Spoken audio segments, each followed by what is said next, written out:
Have you ever looked into a child's eyes and felt something so familiar, it scared you? Like deep down your soul recognized them before your mind even could? Before I even tell you this story, let me ask you, where in the world are you watching this from right now?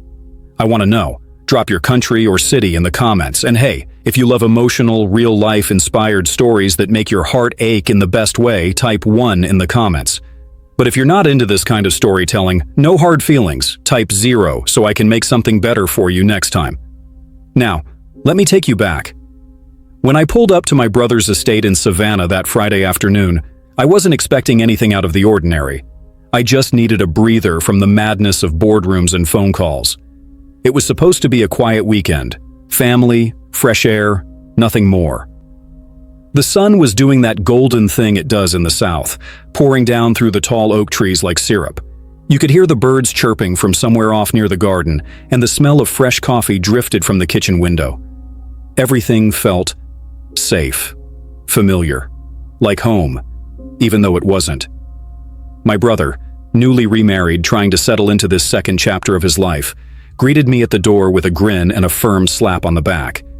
You could tell he was trying hard to make this new life of his work. Inside the house it was quiet but lived in, the kind of quiet that hums, not the kind that echoes. That's when I met Jason, his new stepson, just 10 years old, smart eyes, the kind of kid who sees more than he says. He was playing with a toy truck, but the moment he looked at me, something shifted. He stared, like he was trying to place me. I smiled. He didn't. And in that 1 second, I felt something I couldn't explain. I didn't know it then, but that boy and what he carried was about to shatter every truth I thought I knew about myself. If you're new here, make sure to subscribe to Mr. Alex Stories. Stories like this, they don't come often, but when they do, they stay with you. So sit back, let's go deeper. That first evening, after I'd unpacked and settled in, Jason lingered near me like a shadow. Quiet at first, but curious. I remember we had breakfast together the next morning, just the two of us. He sat across from me with his cereal bowl and kept sneaking glances at how I stirred my coffee, like he was studying me. Later that day, he asked if I'd help him with his math homework. I wasn't expecting to spend much time with him, but something about his energy, light, smart, a little too grown for his age, pulled me in. We ended up on the back porch, papers spread out, pencil smudges on our fingers, laughter between mistakes. I corrected a few of his answers and he said, "Wow, you're like a boss and a teacher." I chuckled, told him I'd add math coach to my resume. We started bonding fast after that, tossing a football in the garden. He even started mimicking the way I walked. He called it my serious businessman strut. Every time he did it, he'd puff out his chest, square his shoulders, and say, "Am I doing it right, Mr. Alex?"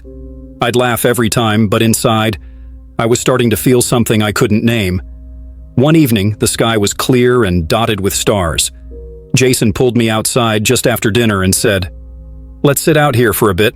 I don't like sleeping when the stars are too loud." I didn't know what he meant, but I sat with him. And after a few minutes of silence, he asked me, "Were you ever scared to be a dad?" That question hit me hard. I didn't answer right away. I just stared at him, wondering where it even came from. I told him honestly, "Yeah, I think the scariest thing in life is caring for someone who depends on you." He nodded slowly, like he understood, like he'd lived with that kind of weight already. Now, during all of this, there was someone else I kept noticing. Elena, the maid. She moved through the house like part of the air, always in the background, always watching. Quiet, graceful, careful with her words. There was something about her face, a softness in her eyes, familiar but distant, like a name you almost remember in a dream. She would smile politely when we passed each other. Sometimes I'd catch her watching Jason and me from the hallway, her expression unreadable, part longing, part sadness. And then, one afternoon, Jason came sprinting up the garden barefoot, shirt tossed over his shoulder. "Look at this bug I found," he shouted and turned around to show me the jar in his hand. That's when I saw it. A birthmark on the back of his left shoulder, oval, reddish brown, small, but exactly like mine. My breath caught. I blinked, hard. For a second, the world tilted. I didn't say a word. I just nodded at his bug, forced a smile, and told him to go show his mom. But inside, something cracked open. Something I'd buried. Something I never thought would surface again. That night, I couldn't sleep. I lay on the guest bed, staring up at the ceiling fan as it made slow, lazy turns. Click, click, click, like some old rhythm meant to lull me. But my mind was loud, restless. I kept telling myself it was nothing. Birthmarks aren't rare. Genetics are strange. Coincidences happen all the time. But then, why did my chest tighten the moment I saw his? Why did my throat feel dry, like I couldn't speak, even if I wanted to? I turned over, then turned again. But sleep wouldn't come. Instead, I kept replaying Jason's face. That birthmark. Elena in the background. I started noticing her more after that. Not intentionally, at least not at first. But she was always there. Quiet, yes, but with a certain weight in her silence. Her eyes never stayed on me too long. She spoke softly when spoken to, kept her distance, but there was a tremble in her presence, like someone constantly bracing for a truth she didn't want to face. She never quite met my gaze, not directly, and when she did, it was like she flinched, just a little, like she'd been caught remembering something she wasn't supposed to. I remember one morning over breakfast, Jason sat beside me munching on toast, and out of nowhere he asked, "Did you ever live in Atlanta?" I paused. "Yeah, for a few years. College. Why?" He shrugged. "That's where Elena lived, before she came here. She told me once she used to work in a restaurant near a college. Maybe it was yours?" He said it so casually, like it meant nothing. But to me, it felt like thunder in a quiet room. I smiled, said something vague, took a sip of coffee to cover the unease tightening in my stomach, but inside pieces were shifting, memories unearthing themselves. Atlanta, late nights, a girl with soft eyes and cinnamon-colored skin. A night I never thought would come back. It couldn't be her. Could it? The guilt came slow but heavy, like rain soaking through clothes layer by layer. What was I even starting to suspect? And what did it say about me that I couldn't shake the feeling? I said nothing. But in the quiet corners of the estate, as laughter echoed from the kitchen and the wind rustled the trees, my silence started to feel like a lie I'd been telling myself for years. And somehow, I knew Elena had been telling one too. It was the third night of my visit when the storm rolled in. The warm southern air had turned sticky, heavy, like it knew something was coming. By late evening, the wind was whistling through the trees like it was warning us. Leaves danced across the porch, the windows rattled softly in their frames. The whole estate, usually so calm, felt unsettled, like the house itself was holding its breath. I stood by the window, watching lightning split the sky over the back fields, and I remember thinking, the weather changed, and so did something in me. Not loud, not sudden, just a shift. Quiet, but impossible to ignore. Then the lights flickered once, twice, then went out. Total darkness. Jason was already upstairs, tucked in and snoring lightly. My brother and his wife had gone out for dinner downtown, stuck in traffic, texting updates about the flooded roads. I lit a few candles from the cabinet in the hallway and moved slowly through the house, the soft golden glow flickering off the walls like little secrets dancing in the shadows. I found her, Elena, in the kitchen, alone. She was tidying up, careful and methodical as always, wiping down the counter like she needed the repetition to stay calm.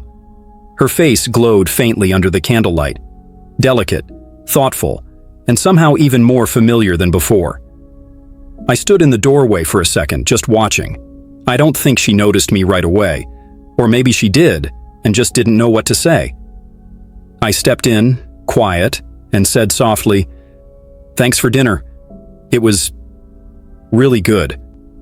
She nodded, still not meeting my eyes. "Thank you," she said, almost under her breath. Then, it happened. She reached to hand me a plate I had left on the table earlier. Our hands brushed, just lightly, barely a second. But we both froze. time seemed to still. The air between us thickened, and suddenly, the storm outside felt like it was inside the room too, rumbling, tense, electric.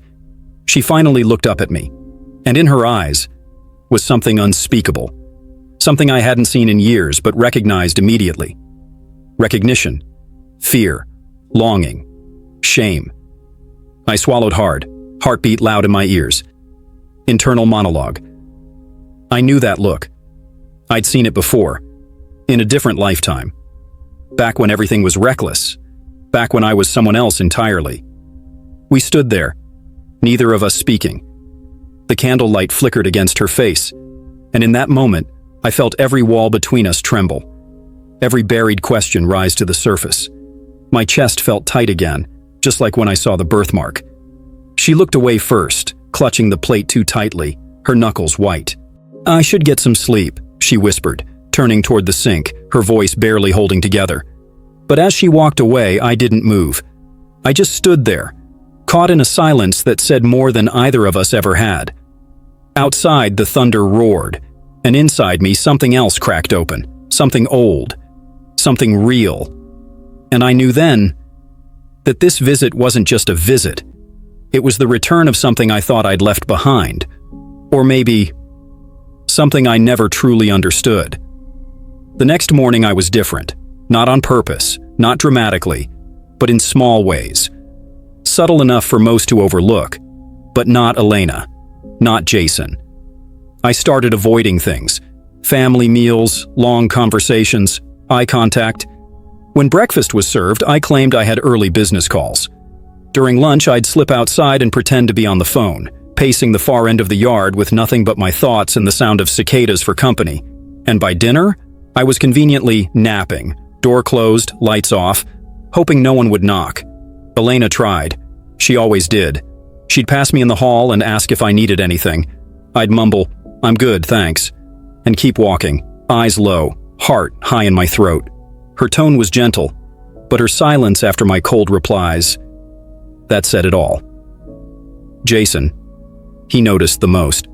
Kids always do.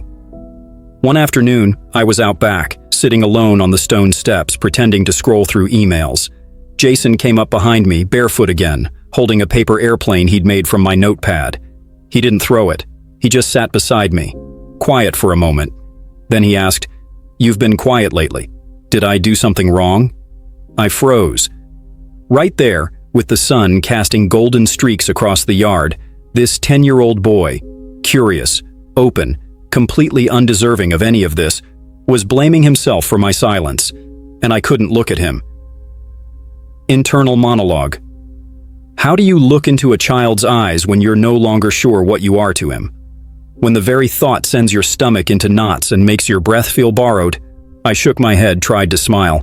"No, buddy, you didn't do anything wrong, I just have a lot on my mind." He nodded slowly, but I could tell he didn't buy it. Kids may not understand the what, but they always feel the weight. He placed the paper airplane in my lap and ran off, his small feet kicking up dust as he disappeared into the garden. And I just sat there, staring at that folded page, my own handwriting still visible beneath the creases, meeting notes, project deadlines, normal things. But none of it mattered anymore. I started to consider saying something to Elena, asking her, demanding the truth, college, Atlanta, the birthmark, the dates, Jason.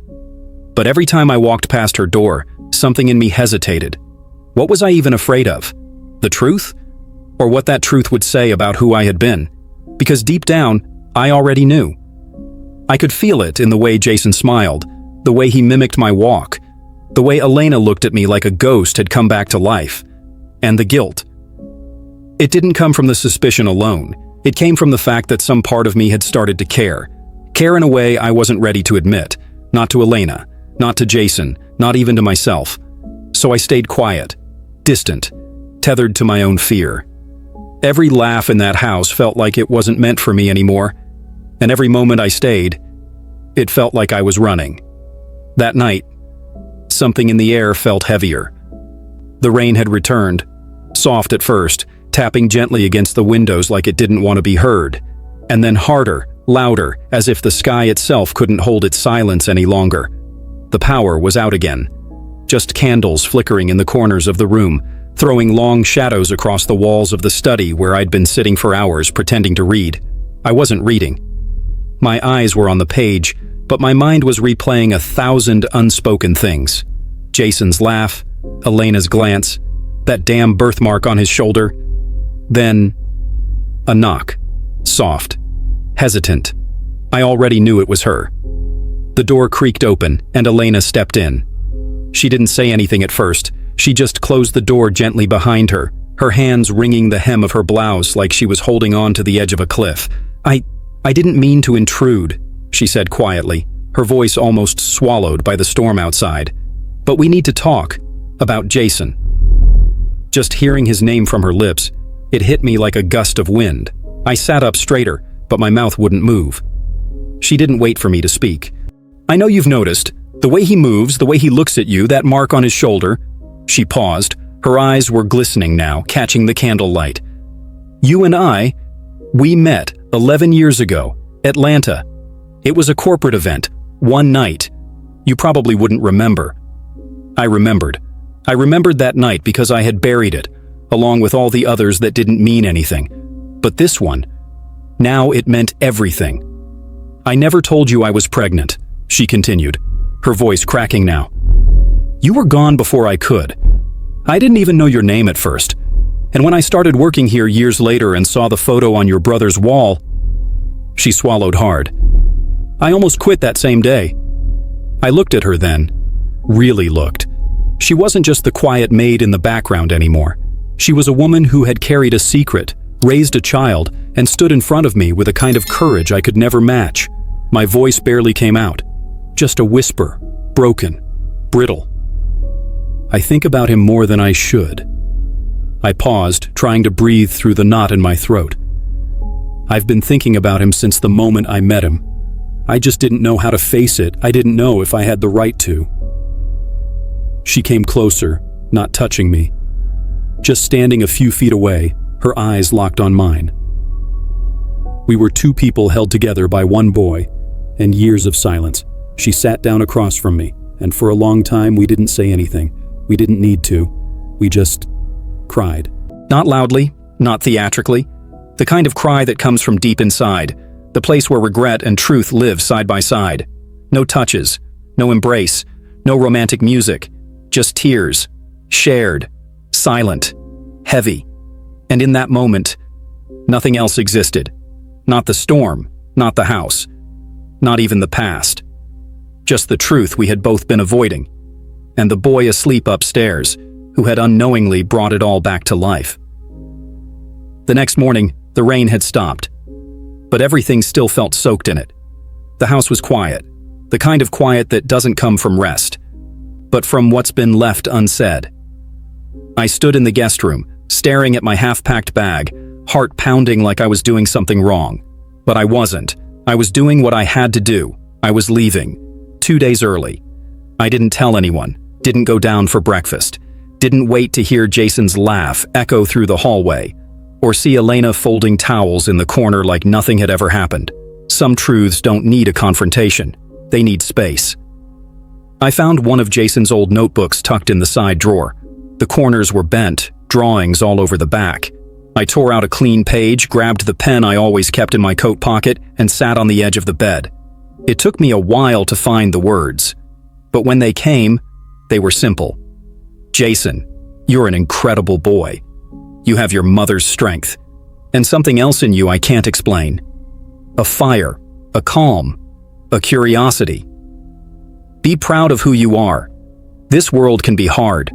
Be soft anyway, and never stop asking questions. Yours, just someone who's really, really proud of you. I folded the note and slid it under the little wooden dinosaur on his desk, the one he made out of popsicle sticks and insisted was a raptor, even though it only had 3 legs. I didn't say goodbye to Elena. Not because I didn't want to, but because I knew if I looked her in the eye again, I might not leave at all. I carried my bag downstairs quietly, the sound of the wheels on the floor seeming louder than anything else in the house. Outside, the sun had finally broken through the gray. The estate looked different in that light. Warmer, softer. like it was forgiving me for something I hadn't yet forgiven myself for. At the gate, I stopped. I didn't mean to. My feet just froze. I turned around. One last glance at the house, the white columns, the windows with the curtains just slightly open, the garden where Jason had mimicked my businessman walk, the kitchen where her hand had brushed mine. It all looked the same, but I wasn't. There are bonds you didn't ask for, I thought to myself, but once felt they're impossible to forget.